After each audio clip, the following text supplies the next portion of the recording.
Guten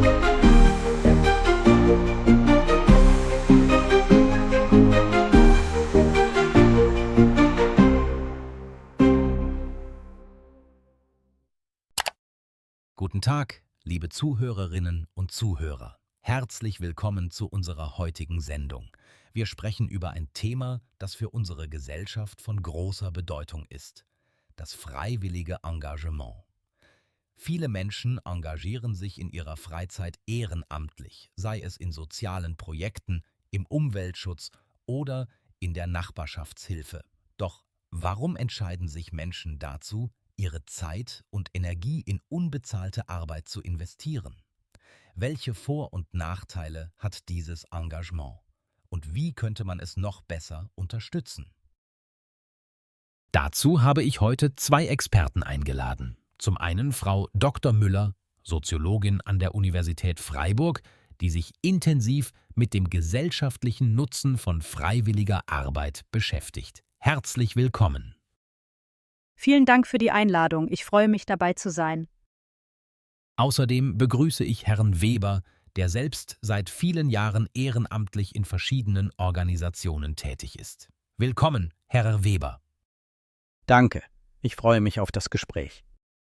Frau Dr. Müller, können Sie uns einen kurzen Überblick über die aktuelle Situation des freiwilligen Engagements in Deutschland geben? Gerne.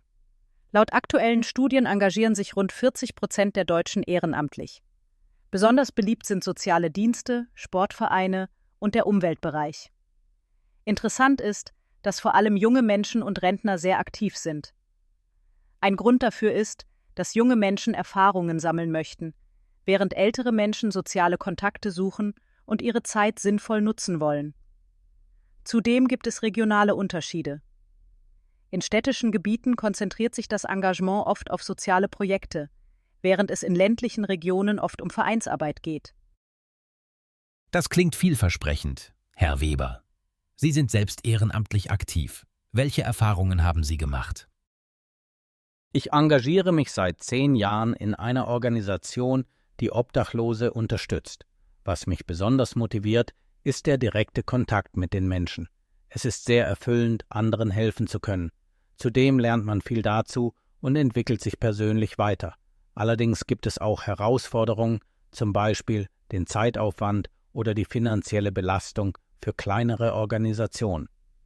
Ein weiteres Problem ist, dass sich viele Menschen zwar gerne engagieren würden, aber nicht wissen, wie sie eine passende Organisation finden können.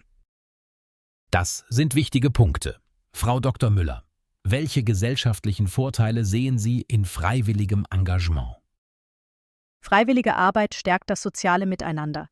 Studien zeigen, dass in Regionen mit hohem ehrenamtlichem Engagement das Gemeinschaftsgefühl stärker ist und Menschen sich gegenseitig mehr unterstützen. Zudem entlastet es den Staat, da viele Aufgaben übernommen werden, die sonst staatlich finanziert werden müssten.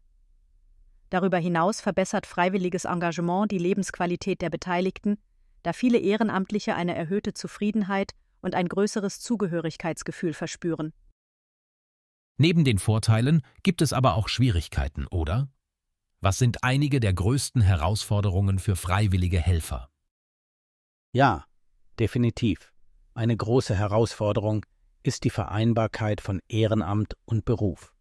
Viele Menschen sind zwar motiviert, können aber aufgrund langer Arbeitszeiten oder familiärer Verpflichtungen nicht regelmäßig helfen.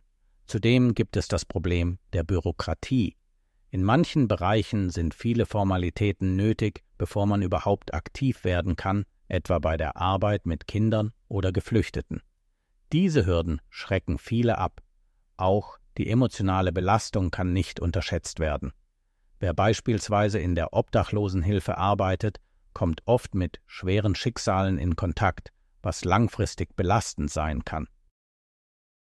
Ein weiteres Problem ist die Finanzierung. Viele kleinere Organisationen sind auf Spenden angewiesen und haben Schwierigkeiten, langfristige Projekte zu planen. Ohne ausreichende Mittel fehlen oft Schulungen für Ehrenamtliche oder Ressourcen für die Durchführung von Projekten. Hinzu kommt, dass einige Menschen sich zwar engagieren möchten, aber keine geeignete Tätigkeit finden, weil ihre Fähigkeiten nicht mit den bestehenden Angeboten übereinstimmen.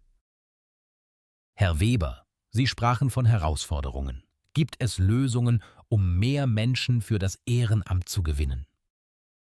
Ja, unbedingt. Zum einen könnten mehr Anreize geschaffen werden, zum Beispiel durch Anerkennung in der Gesellschaft oder finanzielle Unterstützung für ehrenamtliche Projekte. Auch flexible Arbeitszeiten wären hilfreich, damit Berufstätige leichter mitmachen können. Ein weiterer Ansatz wäre eine bessere Aufklärung über bestehende Möglichkeiten, denn viele Menschen wissen nicht, wie sie ein Ehrenamt finden können. Frau Dr. Müller, was sagen wissenschaftliche Untersuchungen dazu? Welche Maßnahmen sind besonders wirksam? Studien zeigen, dass Menschen sich eher engagieren, wenn sie das Gefühl haben, wirklich etwas bewirken zu können.